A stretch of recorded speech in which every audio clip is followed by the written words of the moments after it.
What's going on, everybody? Thank you all for tuning back into the channel today. Before we get any deeper, I'd just like to thank each and every one of you for the support you've shown to the channel recently.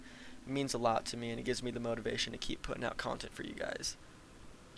Anyways, we're here at Arizona Cycle Park on a Sunday afternoon, just spinning some laps on the practice bike.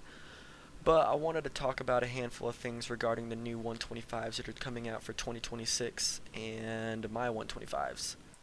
For those who aren't familiar, I race and practice two 2022 KTM 125s. And you might wonder why I choose to ride 4-year-old 125s now that it's 2026.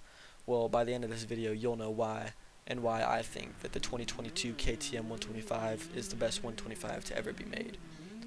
The reason I say that is because straight out of the box in 2022, they were the fastest and lightest 125 compared to the YZ 125, Husky, and the Gas. Now, you take a 2022 KTM 125 and put it next to a 2026 YZ 125, it still boasts a faster motor and a lighter weight chassis. And you might think that, oh, it's only a few pounds and only a few horsepower, why would that matter? Well, if you've ridden a 125, you'll understand how slow these bikes are, especially from stock. Now, when you're racing a 125 at a national level, power is everything.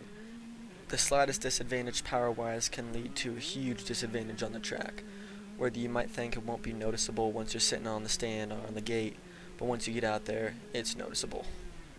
You may wonder why I haven't switched to a newer 125 like the Yamaha or any of the Austrian bikes. All the Austrian bikes, including the KTM, are now fuel injected. While it is a convenient feature for the average rider, for a national level racer the setup does not provide as much power as you could get out of the carbureted bike. You can also argue the YZ is also carbureted, but at the end of the day, a built KTM versus a built YZ 125, the KTM will always come out on top. Unfortunately, the last year of the carbureted KTM was 2022. We'll never get said bike again due to the progression of bikes and the fuel-injected two-strokes being the new wave, but also due to KTM engineering the 125 around a general racer instead of building it around a top-level national racer.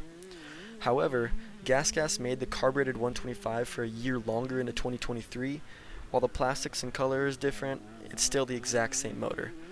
If you're the average rider looking to have fun on the weekends or start racing locally, the fuel-injected KTM may be the best option for you. But if you're a racer coming through to race nationally, the better option might be the carbureted KTM or the brand new YZ, just to give yourself a slight advantage power-wise and for future modifications. But for now, that's going to be the end of this one. I appreciate every one of you guys tuning into the video. If you made it this far, leave me a comment letting me know what your opinion is on the best 125. But I'll leave you guys with some raw footage ripping around the course. See you guys next time.